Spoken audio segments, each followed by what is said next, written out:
O que será que a história nos conta que a obra de arte não consegue dizer? Se a gente quer entender uma obra de arte ou até mesmo um movimento artístico, a gente tem que entender o contexto que ela está inserida e o momento histórico que ela foi feita. Meu nome é Caio Monteiro e eu estou procurando referências que possam me ajudar na construção do meu próprio universo artístico, então nada melhor do que dar uma olhada em tudo que já rolou na história. Tá, eu não sei se tudo, mas pelo menos numa boa parte do que já rolou aí. Se você não está entendendo nada, esse vídeo faz parte de uma série onde eu me desafiei a me tornar um artista até o final do ano.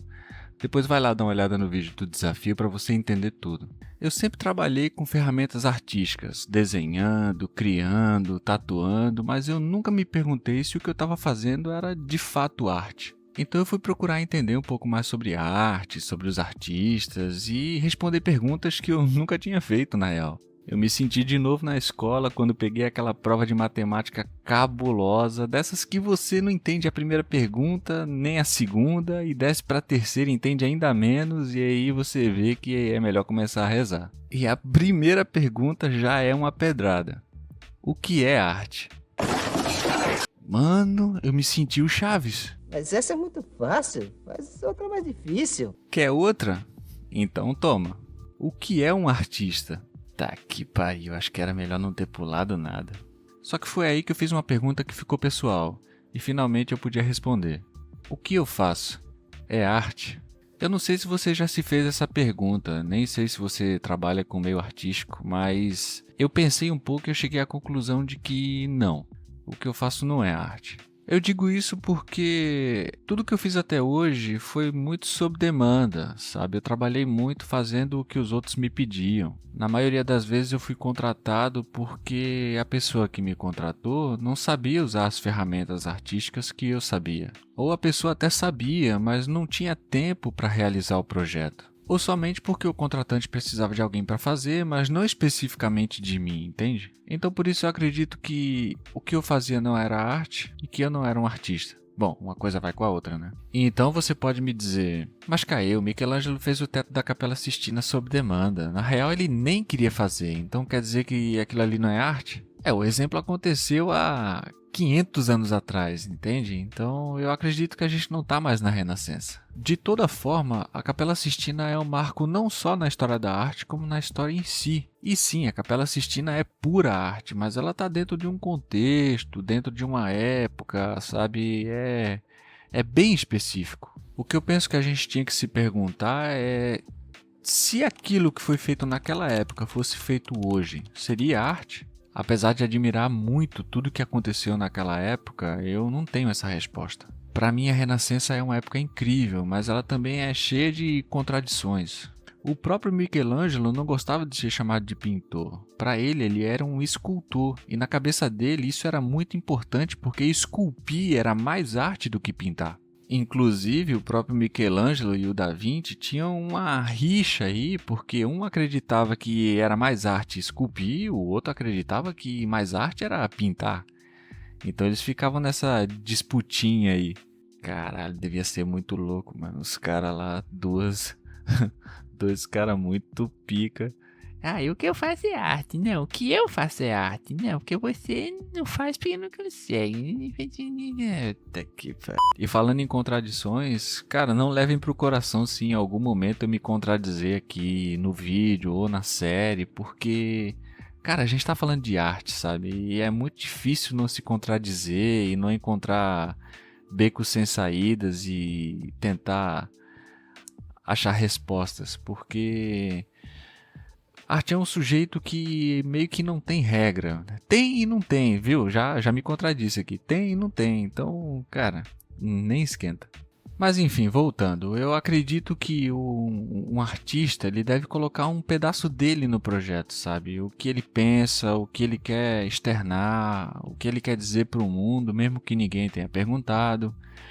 E isso era uma coisa que eu também nunca tinha feito. Então beleza, eu acabei respondendo 2 perguntas numa resposta só, mas eu ainda não respondi o que é arte.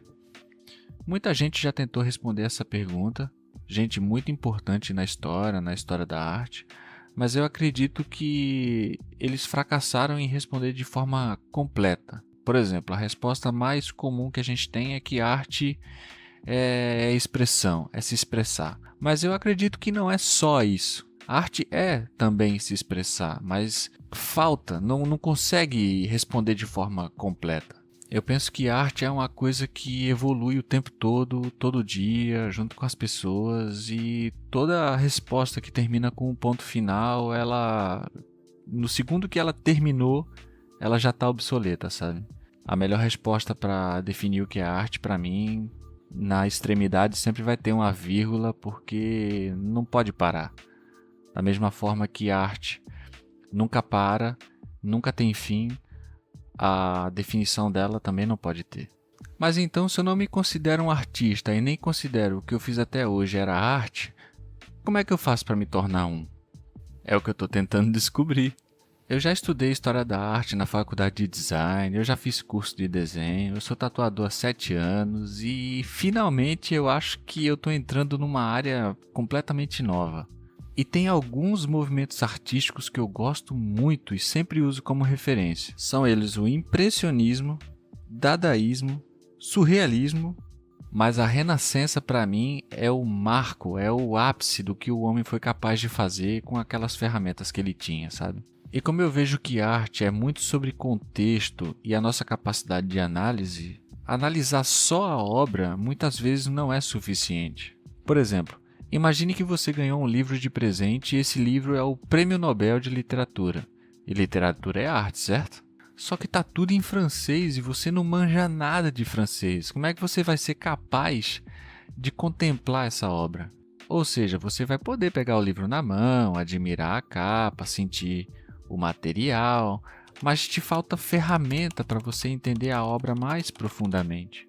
E isso é para tudo, da mesma forma que se você for lá na Itália visitar a Capela Sistina sem saber da história do Michelangelo, você vai perder boa parte importante daquela obra, porque ela está diretamente ligada à história dele. Tudo que envolve ele, aquele momento em específico, por isso que eu digo que contexto é muito importante. Entende o que eu quero dizer? Por isso que eu digo que a imagem da obra, ou mesmo a obra em si, às vezes não é capaz de te contar tudo. Inclusive, eu acho que é por isso que muita gente se decepciona quando vai lá no Louvre e vê a Mona Lisa, sabe? Porque ela não é um quadro exatamente enorme, ela também perdeu qualidade com o passar do tempo. E se você não sabe muito sobre a história do Da Vinci ou a história do quadro em si, realmente parece um pouco exagerado a atenção toda que ela recebe. Assim como as fotos e vídeos da internet, do Instagram, muitas vezes também não relatam a realidade, sabe?